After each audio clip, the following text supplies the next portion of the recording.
What is up, guys? Welcome to the first episode of the Arete Project podcast. I'm Matthew. And I'm Michael. Welcome to our podcast, guys. You're probably even wondering what the Arete Project podcast even means. And Arete to us is basically a way of trying to improve ourselves and trying to achieve our best self and just be better.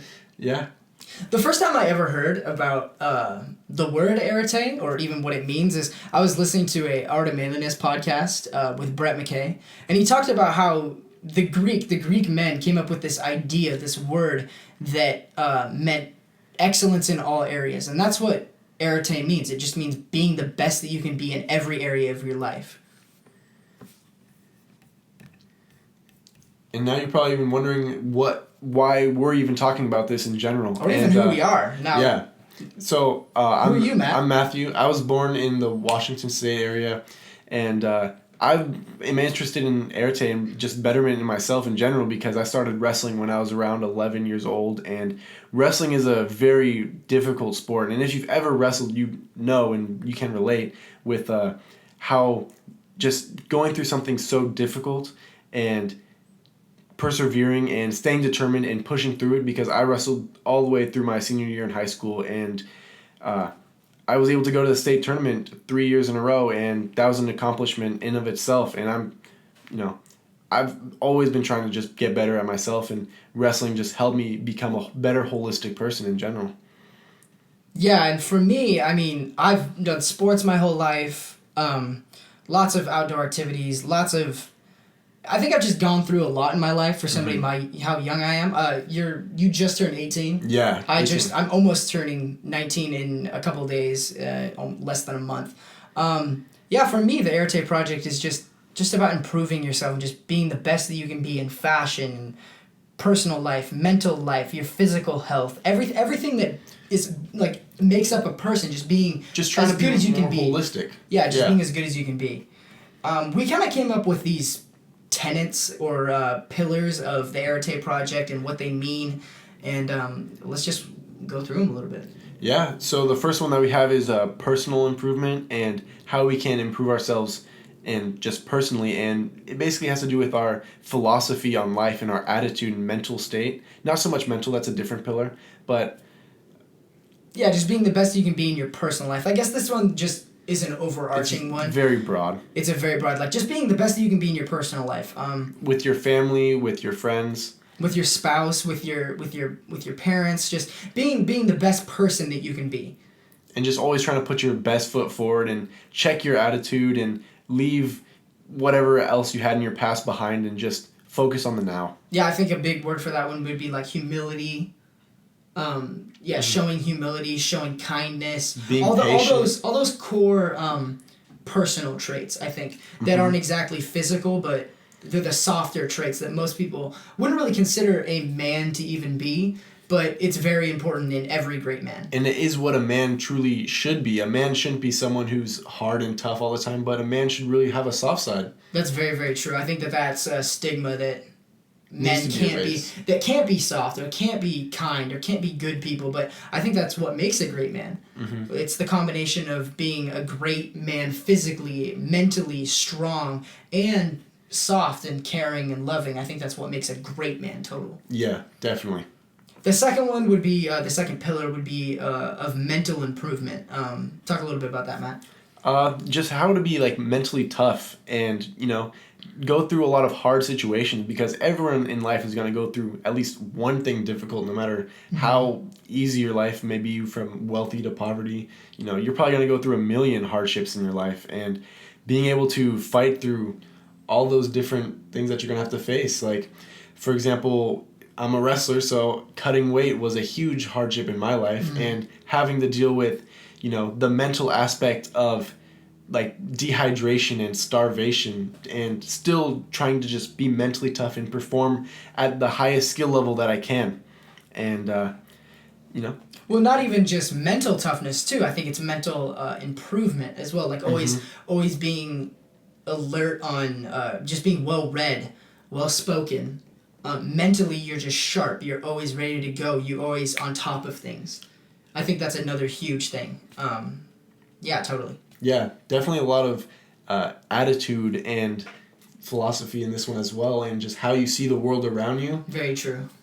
Yeah. Being able to journal, being able to read, just all those practical things. Being mentally alert, I think, is one of the top things. Being mentally tough and being mentally alert and being mentally focused. Yeah, being definitely. very intelligent. Being a focused person is really key in this one, I think, because being able to focus is like the strong point of humans, I feel like. Oh yeah, 100%. I think another big one would be physical. Definitely. A man has to be, well, it doesn't necessarily have to be, but wants to be physically fit and tries their best to like eat healthy, go to the gym, be in good shape and just good wellness in general. And, I think it's really important for a man to be physically well, because you can have a great man who is physically unfit, and how is he going to protect? Definitely. But it also goes the other way. You can have a great man who, well, not a great man, a great imposing man who's very physically fit and also just kind of one of the worst people ever. Right. I think we all know people like that. A stereotypical jock. The bro types. I think we all can. We all have met those people before. We all met those people before. But physically, I think, there's benchmarks that you should be able to reach. There's things you should be able to do. You should be able to run a mile without really having it be that big of a deal. You should be able to do a couple hundred push-ups. You should be able to do sit-ups without, Goals that you should set for yourself that you can achieve in a physical time or span, And you should definitely take care of yourself and your hygiene and even with your clothes. I think you should keep everything, you shouldn't be sloppy. You shouldn't have things be wrinkled. You shouldn't, you should be presentable at all times. Hygiene is really important, and obviously it makes it difficult if someone's living in poverty, but for most people that listening to this, obviously you're going to be at least like middle class, so yeah, you can definitely pay attention to your hygiene and even if you are as good off, you can brush your teeth, you can do all those things, like you can wash your face, you can find a way to. It's just a matter of if you do them or not, and they're just tedious tasks in our life, but it's very important to look at the small details of things and pay attention to ourselves. Yeah, I think you only have one body and you got to treat it right. A great man is detailed. Definitely. That's one other thing. And the last big pillar, which is a huge one, I think for both of us, is just relational.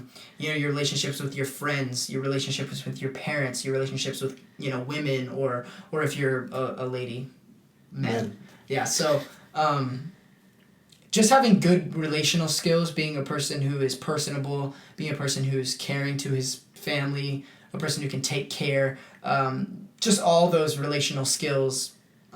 Someone who can talk to people. I think it's a huge deal. It's something that I've worked on, is just being able to reach out to somebody in the store. Like if, just talk to them, ask them, how your day going? Don't just stand there.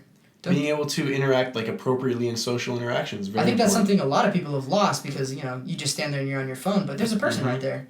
And they're having their day just as much as you're having your day. We've definitely let ourselves be consumed by our phones and just let social situations disappear, and conversations that we could have just disappear because we decide to go on our phones and procrastinate, or just we value our phones higher than other people, and that's just wrong. You got to be able to put your phone down. Definitely. Yeah, it definitely affects your relationships.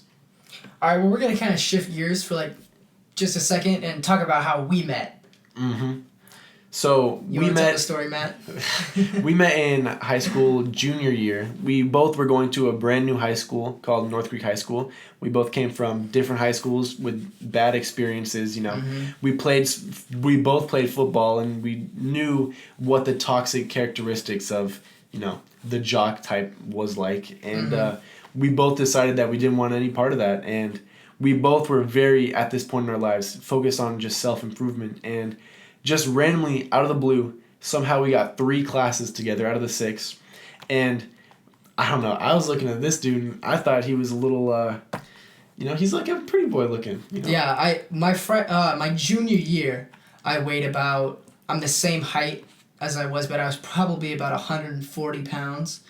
No muscle, completely skinny. And how much do you weigh now? 175. Yeah, definitely put on some muscle. Definitely put on a little bit of muscle. Yeah, I think a big inspiration was you for being so huge. No, yeah, but I definitely was the typical pretty boy looking type of guy. And definitely at first, I was definitely very hesitant to talk to him, especially because I saw him talking with all these girls and stuff like that, and I didn't necessarily have the best You probably talking thought I was skills. gay. There's definitely rumors that went There were around. definitely rumors that I was gay. Yeah. And there's definitely, after we became best friends, there were rumors that went around that saying that we were gay together. So, yeah.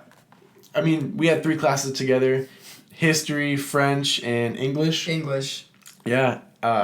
This dude was not the best at French class. I was not. And so, obviously he went out to seek help, and I don't know, I try to be a helping person, Yes, so I was there for him. He helped me a lot. He was the reason I passed French class. But I'll never forget it. One of the first days that we had talked together, we were in English, and they were doing a presentation in the library about social media habits. Right. And we were sitting over, and then there came a time where they told us to think about and just be dead silent. Be dead silent. Think about how you could improve yourself and your social media habits and all this stuff. And this guy, so before they showed this picture of this really dumb cartoon, like from The Simpsons or something. Had a very messed up jaw. Like an overbite, like a huge overbite. Yeah, it was ridiculous. And so we're sitting in dead silent. We're praying almost, heads down, and then we both just slowly look up at each other. And then I just make this dumbass face that looks like, for the audio list, for the viewers, like a yeah. And he just bursts out in laughter, can't control himself. I have a very loud laugh that everyone can hear. And Definitely. Everyone was hearing my laugh that moment. And the teacher started to walk over, and I lost it. I lost it. I was dying of laughter. And that's when I knew that we were going to be friends, because you made me lose my mind laughing so hard in front of everyone. And that's when I also knew that we were going to be friends too, because your laugh just made my ass laugh also. And that was just so funny. That was I never get in trouble, really. I was always trying to be the good boy, staying out of trouble, just blending in. And then, I wasn't afraid to laugh and get in trouble with this dude, because I knew that we were homies and we were going to stick together. Yeah, that's for sure. What else you want to talk about? I think that's pretty much it. We should just close it out. Yeah, awesome. Thank you guys for listening. Thank you guys very much. Hit the subscribe button. And give us a subscription, I guess, is what follow a subscription. Just like and subscribe if you like this. There's probably not going to be that many people who watch it. We're going to really start trying to do this. We're going to be really trying to grind this. We're going to be coming out with a podcast every week. Every 2 weeks. Podcast every week. Podcast every week. We're going to come out video every 2 weeks. Yes. Let us know in the comments what sort of other things you want us to talk about, and just our views on the world or anything in general. Yeah, you guys are awesome. Thank you guys for subscribing. Thank you guys for even listening and watching. See you guys.